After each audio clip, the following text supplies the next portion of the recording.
Queridos hermanos y amigos, estimados líderes de la iglesia, bienvenidos a la segunda parte de las características que nos enseñaron Elías y Juan el Bautista. Nos enseñaron por precepto y ejemplo cosas maravillosas.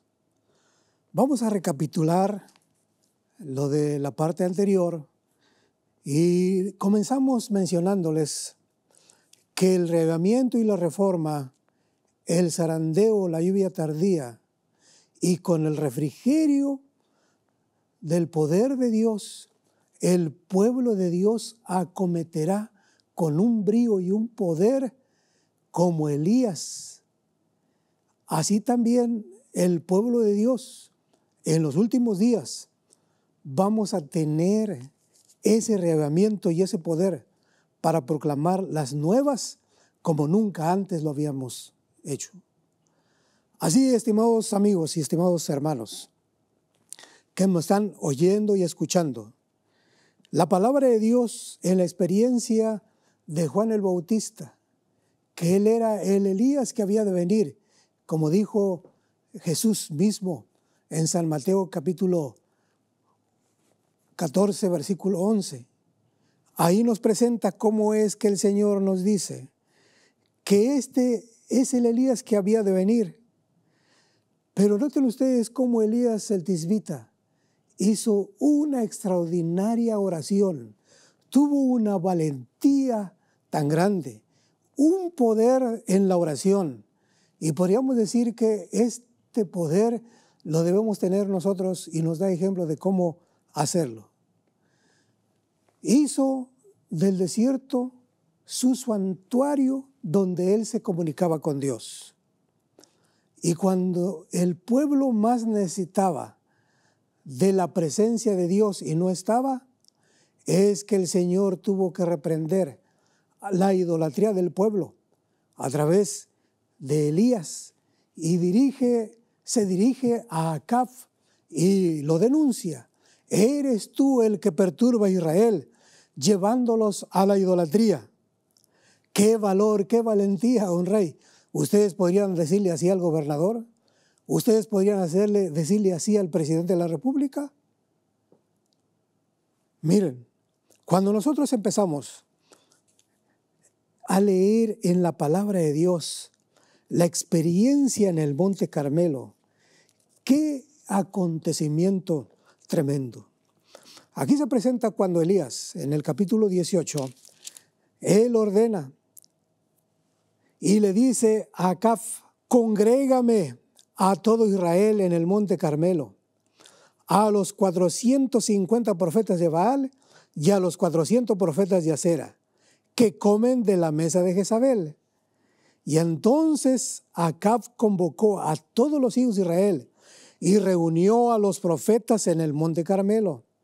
Y acercándose Elías a todo el pueblo dijo: ¿hasta cuándo claudicaréis vosotros entre dos pensamientos? Si Jehová es Dios, seguidle, y si Baal, id en pos de él. Y el pueblo no respondió palabra. Y Elías volvió a decir al pueblo: solo yo he quedado profeta de Jehová, mas de los profetas de Baal hay 450 hombres. Désenlos pues entonces 2 bueyes, escojan ellos uno y córtenlo en pedazos y póngalo sobre la leña, pero no pongan fuego debajo, y yo prepararé el otro buey y lo pondré sobre leña y ningún fuego pondré debajo. Invocad luego vosotros el nombre de vuestros dioses, y yo invocaré el nombre de Jehová, y el Dios que respondiere por medio de fuego, él que sea Dios. Y todo el pueblo respondió diciendo: bien has dicho. Entonces Elías dijo a los profetas de Baal: escogeos un buey y preparadlo vosotros primero, pues que sois los más, e invocad el nombre de vuestros dioses, mas no pongáis fuego debajo. Y ellos tomaron el buey que les había dado y lo prepararon, e invocaron el nombre de Baal, desde la mañana hasta el mediodía. Baal, respóndenos, Baal, respóndenos. Pero no había voz, ni quien respondiese. Entre tanto ellos andaban saltando cerca del altar que habían hecho. Y aconteció al mediodía que Elías se burlaba de ellos, diciendo: gritad, gritad con alta voz, porque Dios es, ¿no es cierto? Quizás está meditando, o tiene algún trabajo, o va de camino, tal vez duerme, y hay que despertarlo. Y ellos clamaban a grande voz, y se sajaban con el cuchillo y con lancetas, conforme a su costumbre, hasta chorrear la sangre sobre ellos. Pasó el mediodía, y ellos siguieron gritando frenéticamente, hasta la hora de ofrecer el sacrificio, pero no hubo ninguna voz, ni quien respondiese ni escuchase. Entonces dijo Elías a todo el pueblo: acercaos a mí. Y todo el pueblo se le acercó, y él arregló el altar de Jehová que estaba arruinado. Y tomando Elías 12 piedras, conforme al número de las tribus de los hijos de Jacob, el cual había sido dada palabra de Jehová diciendo: Israel será tu nombre. Edificó con las piedras un altar en el nombre de Jehová. Después hizo una zanja alrededor del altar en que cupieran 2 medidas de grano. Preparó luego la leña, la cortó el buey en pedazos y lo puso sobre la leña. Y dijo: ahora llenad 4 cántaros de agua y derramadla sobre el holocausto y sobre la leña. Y dijo: hacedlo otra vez. Y otra vez lo hicieron. Dijo aún: hacedlo la tercera vez. Y lo hicieron la tercera vez. De manera que el agua corría alrededor del altar, y también se había llenado de agua la zanja. Cuando llegó la hora de ofrecerse el holocausto, se acercó el profeta Elías y dijo: Jehová, Dios de Abraham, Dios de Isaac y de Israel, sea hoy manifiesto que tú eres Dios en Israel, y que yo soy tu siervo, y que por tu mandato he hecho todas estas cosas. Respóndeme, oh Jehová, respóndeme para que conozca este pueblo que tú eres el Dios y que vuelves el corazón de ellos. Entonces cayó fuego de Jehová y consumió el holocausto, la leña, las piedras y el polvo, y aún lamió el agua que estaba en la zanja. Y viéndolo todo el pueblo, se postró y dijeron: Jehová es el Dios, Jehová es el Dios. ¡Qué experiencia! ¡Qué tremenda declaración de la palabra de Dios! Sin duda alguna fue una proeza. Y noten ustedes que la oración de fe, una oración de fe, hizo que cayera fuego y ¡pum! El altar fue destruido totalmente. Aún consumió el agua, consumió las piedras, consumió el buey, consumió todo. La presencia de Dios se manifestó. ¿Por qué? Porque sin duda alguna, Él es Dios. Él es el Creador. A Él se debe doblar toda rodilla. Y el pueblo de Israel volvió de la idolatría a la adoración al Dios verdadero. Este hecho dramático, y por ser muy especial, está registrado en la palabra de Dios, porque nosotros tenemos que tener el fervor y el espíritu y el valor de Juan el Bautista y de Elías el Tisbita. Acuérdense que mencionamos que ellos enseñaron la sexta característica, por precepto y por ejemplo, que aquellos que desean la perfecta santidad deberían aprender lecciones de temperancia y dominio propio. Desde niños los bebés debe enseñárseles dominio propio. Esa es una de las responsabilidades de toda madre, fijar su sexo y que tengan control. Porque cuando ellos como niños, cuando empiezan a hacer sus berrinches, si sus madres les enseñan autocontrol, se van a evitar muchos dolores de cabeza. Los padres que enseñan dominio propio a sus hijos, para que no se vayan con las golosinas, con los dulces, para que no se vayan con todo lo que impera en la sociedad, todo lo que el mundo lleva y consigue para su propia perdición, pues es agradable a sus ojos y a su paladar. Sin embargo, aquellos que quieran ser como el profeta Elías, lleno de fe, lleno de valor, de confianza en Dios, deben tener, por supuesto, dominio propio. Debemos enseñar y practicar la reforma pro salud, mente sana en cuerpo sano. Así que ellos son el ejemplo y nosotros como líderes, ustedes como líderes, todos tenemos que enseñar por precepto y ejemplo un cuerpo sano, igualmente en mente sana. Queridos amigos y hermanos, líderes, quiero enseñarles o quiero repasar con ustedes la séptima característica de estos hombres de Dios. Ambos reconocieron que es a Dios a quien se le rinde obediencia implícita.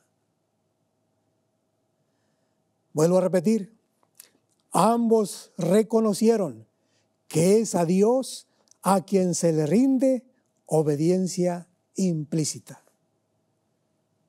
En otras palabras, ellos se sometieron a lo que Dios les decía.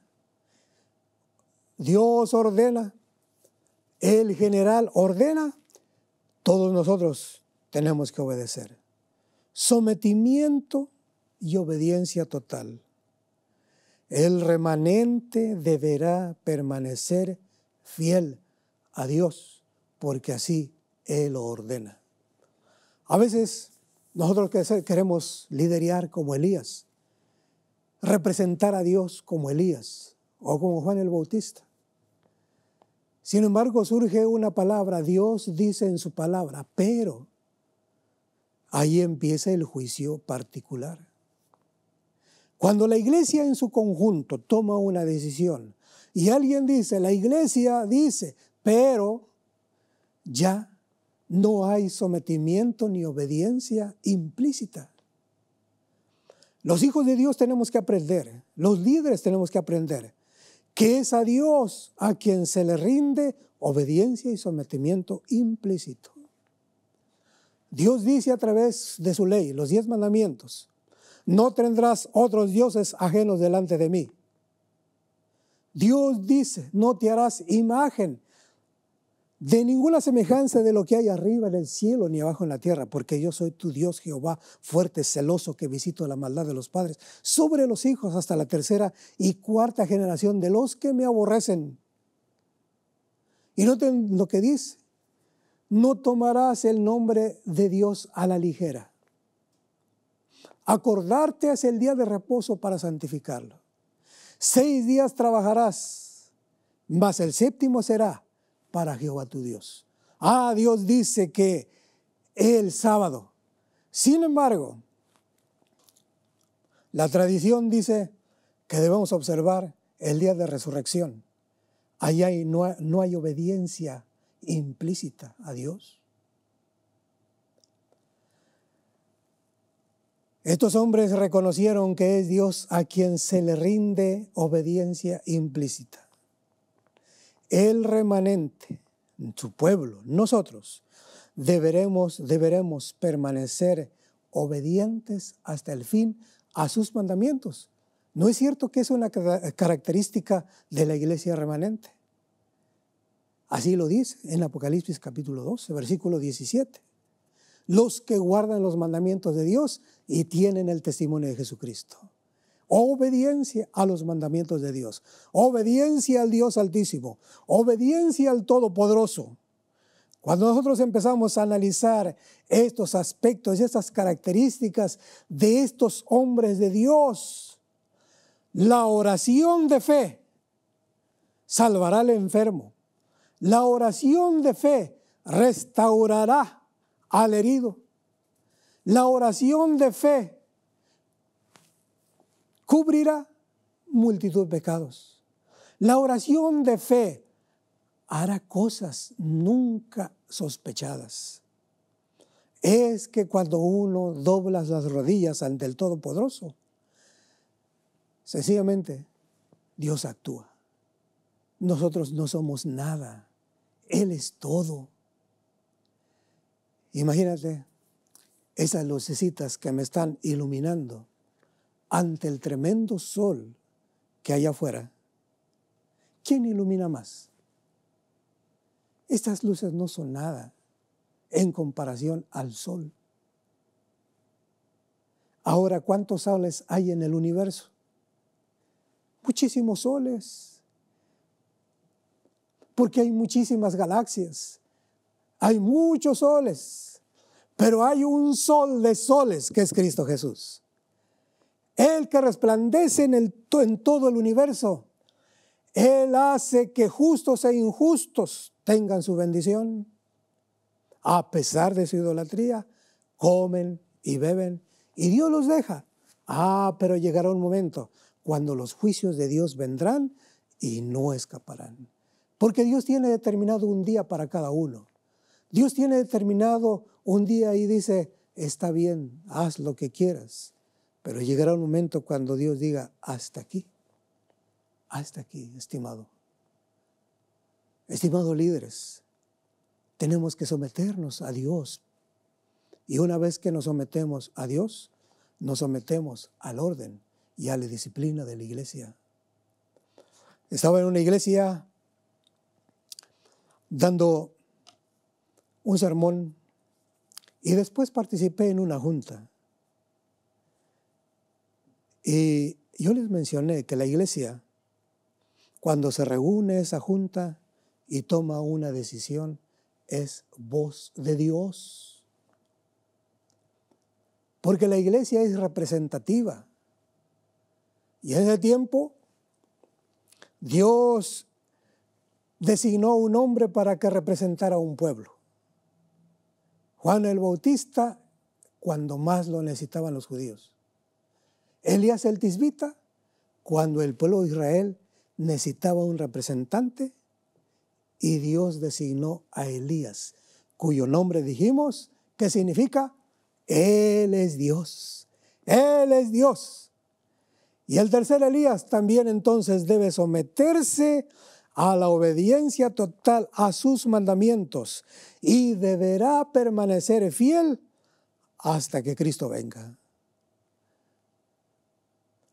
Vamos a ver la octava característica de estos hombres de Dios, Juan el Bautista y Elías el Tisbita.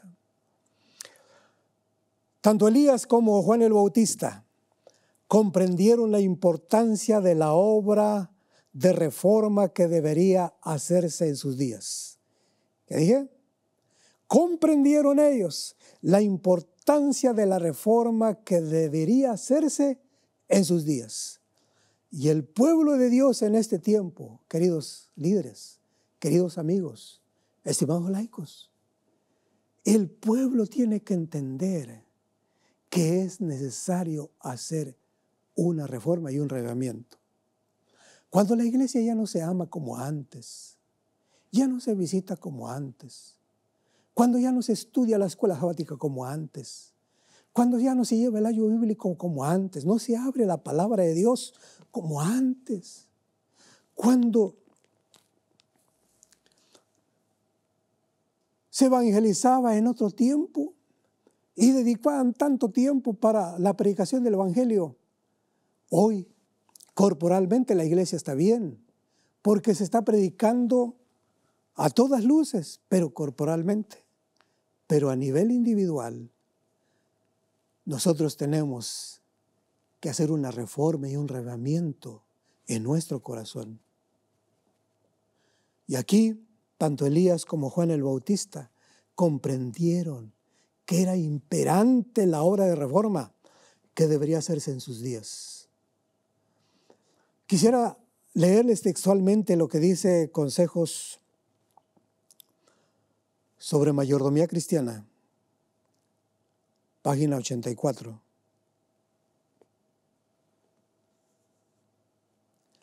Los que han de preparar el camino para la segunda venida de Cristo son representados por el fiel Elías, así como Juan vino con el espíritu de Elías para preparar el camino para la primera venida de Cristo. Así que nosotros tenemos que preparar la segunda venida de Cristo. No va a ser otro pueblo, va a ser el remanente. Y vamos a hacer lo que hizo exactamente Juan el Bautista. Miren, hará que muchos de los hijos de Israel se conviertan al Señor totalmente. Y entonces que vuelva el corazón de los padres hacia los hijos y el corazón de los hijos hacia los padres, antes que venga el día de Jehová. Pero necesitamos el poder y el brío y el valor, la oración, para que Dios se manifieste como se manifestó Dios en el Carmelo. Así que hay que hacer cambios de vida, de hábitos, para que la iglesia entonces cumpla la misión de predicar el evangelio con poder. Y entonces, quiero decirles que en Bohemia hay un salterio. Y en ese salterio hay descripciones muy interesantes. Ahí aparecen 3 hombres de la época de la Reforma. Ahí estaba el nombre de Wycliffe produciendo la chispa. Juan Hus encendiendo los carbones. Y Lutero agitando la llama. Y abajo hay una descripción. Se produjo la reforma. Oh, estimados amigos, este remanente necesita a un Wycliffe que produzca la chispa, a un Hus que encienda los carbones y un Lutero que agite la llama, y entonces se producirá la reforma en el seno de la iglesia. Dios necesita que alguien haga eso. Y tú y yo podemos ser ese Wycliffe, o ese Hus, o ese Lutero, con valor y valentía. Produjeron, por supuesto, una reforma cuando se necesitaba de esa iglesia. Hoy en ese tiempo también se necesita una reforma. La 9ª característica. Ellos tuvieron éxito en la misión que Dios les había encomendado, no por sus cualidades inherentes, sino por su completa sumisión al Espíritu Santo. Aunque veían sus propias imperfecciones por medio de una estrecha unión con Dios, llegaron a ser un poder irresistible para el pueblo. Un poder irresistible.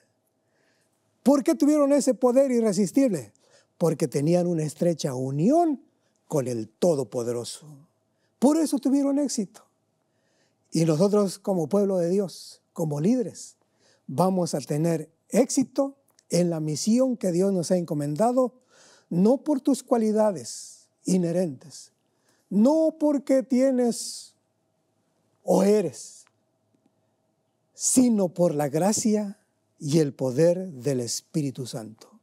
Y si nosotros nos sometemos a Dios, nos sometemos al Espíritu Santo, Él va a hacer una obra de reavivamiento, una obra de reforma en nuestras vidas, y entonces el Espíritu Santo que caerá sobre su pueblo sin duda alguna, que ya está tan cerca, será la lluvia tardía que necesitamos para dar el último mensaje y pronto llegue nuestro Señor Jesucristo y nos lleve consigo a la patria celestial. Y entonces les anuncio la 10ª característica. Advirtieron el juicio venidero, denunciaron la corrupción nacional. ¿Por qué? Porque comprendieron el carácter sagrado del ministerio, así como la santidad de su obra. Y no se inmiscuyeron y no se distrajeron en otras cosas.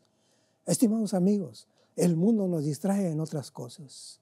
Hoy les hago un llamado para que el confort no nos distraiga. Los ruidos que hay afuera no nos distraigan. La política no nos distraiga. La escasez no nos detenga. La enfermedad no nos haga mella. Es más, necesitamos el Espíritu Santo y nosotros tendremos la oportunidad de visualizar los ataques de Satanás, porque él odia con todas sus fuerzas esta iglesia remanente, odia con todas sus fuerzas a los pastores, odia con todas sus fuerzas a ustedes los líderes, odia con todas sus fuerzas a ustedes que son fieles. ¿Por qué? Porque quieren representar a Dios para servirle con un espíritu de humildad, de sacrificio. Todo lo que ustedes hacen para honra y gloria de Dios les traerá muchas satisfacciones. Quedará todo lo que han hecho inmortalizado en los registros del cielo. ¿Quieres hacer una reforma en tu corazón? ¿Quieres prepararte para la segunda venida del Señor? ¿Quieres prepararte como el fiel Elías? Yo te invito a que te coloques en pie. Entrega tu corazón a Dios y no te coloques en pie. Mejor dobla las rodillas como Elías. Y entonces pide la bendición y el perdón de Dios.